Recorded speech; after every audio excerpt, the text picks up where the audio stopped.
চীনের president Xi Jinping এশিয়ার ৩ দেশে ৫ দিনের রাষ্ট্রীয় সফর করেছেন। অনেকগুলো বিনিয়োগ চুক্তি সইয়ের পাশাপাশি রাজধানী হ্যানয়ে দেশটির শীর্ষ নেতা টু ল্যামের সঙ্গে বৈঠক করেছেন।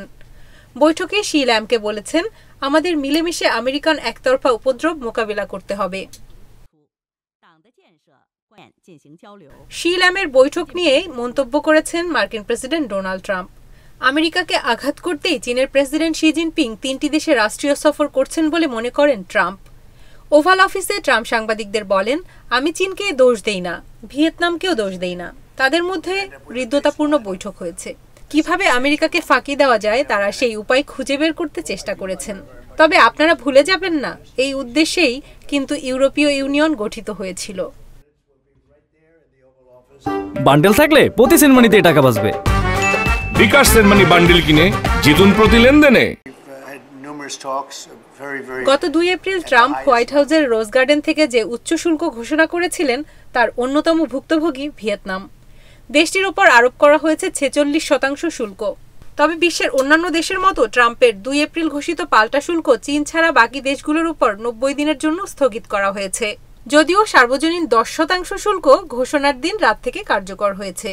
অবশ্য পরে চীন সহ সব দেশ থেকে আমেরিকায় আমদানি করা আইফোন, কম্পিউটার সহ যাবতীয় ইলেকট্রনিক্স পণ্যের শুল্ক কার্যকর হবে না বলে জানিয়েছে ট্রাম্প প্রশাসন।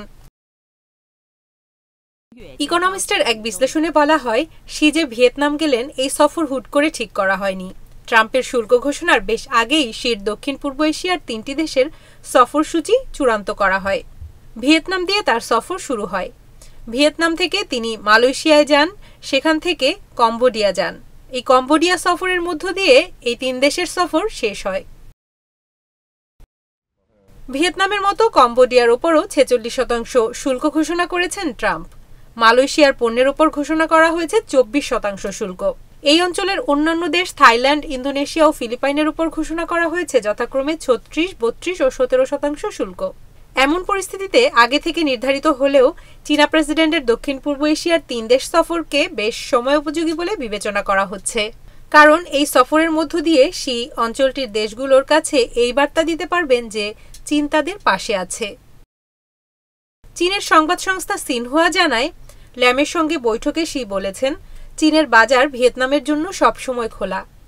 চীন ও ভিয়েতনামের কৌশলগত লক্ষ্যগুলো শক্তিশালী করা এবং যৌথভাবে আমেরিকার একতরফা উপদ্রবের বিরোধিতা করা উচিত।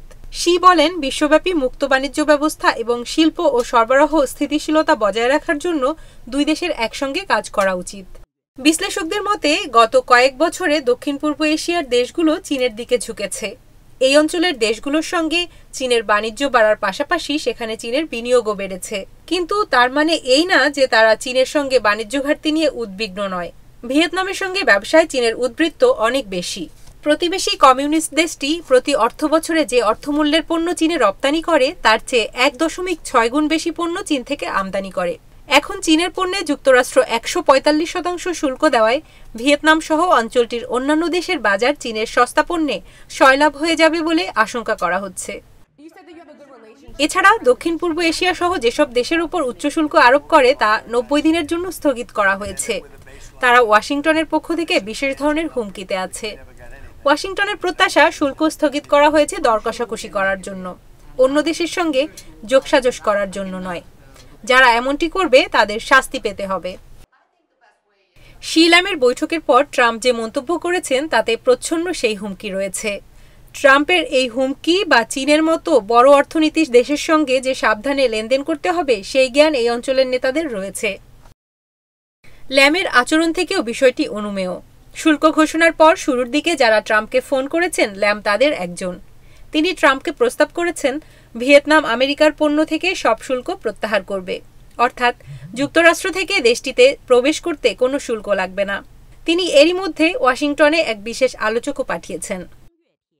কম্বোডিয়ার প্রধানমন্ত্রীও ট্রাম্পকে ফোন করে মার্কিন পণ্যে শুল্ক কমানোর প্রস্তাব দিয়েছেন। মালয়েশিয়া সরবরাহ শৃঙ্খল এবং গুরুত্বপূর্ণ খনিজ পদার্থের বিষয়ে একটি চুক্তি করার জন্য ওয়াশিংটনে একটি প্রতিনিধি দল পাঠাচ্ছে বলেও জানা গেছে। দক্ষিণ পূর্ব এশিয়ার এসব আচরণকে বুদ্ধিদীপ্ত বলে উল্লেখ করা হয়েছে ইকোনমিস্টের প্রতিবেদনে।